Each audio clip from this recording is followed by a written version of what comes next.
قرآن، جس میں انسانی کو قابو میں رکھنے والی کتاب، انسانی آواز کنٹرول میں رکھنے کے لیے قرآن فرماتا ہے اور اپنی آواز کو آہستہ رکھو، سورہ لقمان۔ انسانی الفاظ کنٹرول میں رکھنے کے لیے قرآن فرماتا ہے اور لوگوں سے بھلی بات کہنا، سورہ بقرہ۔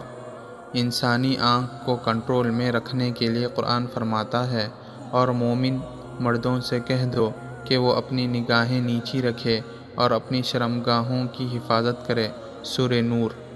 انسانی چال ڈھال کو کنٹرول کرنے کے لیے قرآن فرماتا ہے اور زمین پر اتراتے ہوئے نہ چلو، سورہ لقمان۔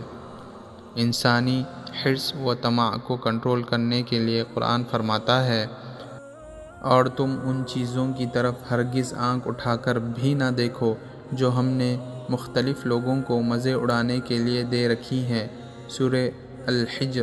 کھانے پینے و دیگر اخراجات کنٹرول کرنے کے لیے قرآن فرماتا ہے فضول خرچی مت کرو، سورہ الاعراف۔